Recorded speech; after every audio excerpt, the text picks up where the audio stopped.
പറഞ്ഞപ്പോൾ അവരോട് പറഞ്ഞു അവര് പറിച്ചു തരും താമര. പക്ഷെ അത് ഇതിനൊക്കെ താഴ്ച കാണുന്നേ. ഇല്ല അവരവിടെ അതേ കൊണ്ട് വള്ളത്തിലാണ് നടക്കുന്നത്. ഇന്നാളെ മീൻ പിടിച്ചോണ്ട് വയ്ക്കുന്നുണ്ടായിരുന്നു ഞങ്ങൾ വന്നപ്പോൾ. 150 രൂപ ഇവിടെ ഭയങ്കര സുലഭ്യ, നല്ല സുലഭ്യ. ഇപ്പോ നമ്മള് തേനി അവിടെ ചെല്ലുമ്പോ കേടാവുന്നു. കമ്പം എത്താറായി. കൊല്ലാതെ കൊണ്ട് തരാൻ പറയണം. ഒന്നൊന്നുമില്ല, ജീവനുണ്ടായിരുന്നു. ഇങ്ങനെയാണ് പോണത്. ഇനി അവിടെ ഒരു തീരുവുണ്ട്. 100 രൂപ എന്തായാലും അവിടെ ഓൾറെഡി വരെ. 100 രൂപയ്ക്കൊന്നും കിട്ടുമൊന്നുമില്ല. എന്നാലും നമുക്ക് ലാഭമല്ലേ. നമ്മളിപ്പോ കമ്പം തേനി മധുര ഹൈവേ കൂടിയാണ് പോകുന്നത്. ഇവിടെ മീനിനൊക്കെ വിലക്കുറവാണോ? എവിടെ മീനൊന്നും ഒരു വിലക്കുറവില്ല. മൂത്തിട്ടില്ല അല്ലേ?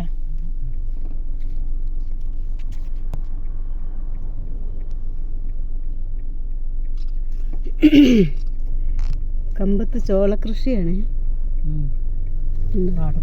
പാടം കണ്ടോ? വലിയ പാടമാണ്.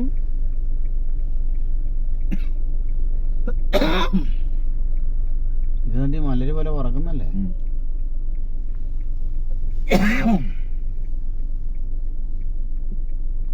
അതിലല്ലേ നമ്മൾ കയറി പോണം.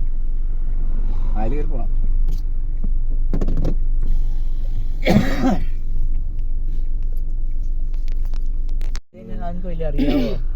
ഇതൊക്കെ കൊള്ളാം. നല്ല സൈസ് നല്ല കളറുണ്ട് കേട്ടോ. ഇതുങ്ങൾ നല്ല സൂപ്പറാണ്.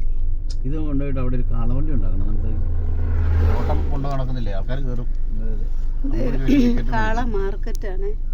പഴയൊരു കഞ്ഞിക്കുഴി ട്രിപ്പ് അടിക്കണം കാളവണ്ടി. പണ്ട് കഞ്ഞിക്കുഴി ഉണ്ടായിരുന്നാ പറഞ്ഞേ കാളവണ്ടി. അത് രണ്ടും ഒരേ ജോഡിയാ. കൊള്ളാം കൊണ്ടാണ്. അതിനെ മേടിച്ചിട്ട് ഒരു അമ്പരം അടിച്ച് കാതും കുത്തി വിടുക.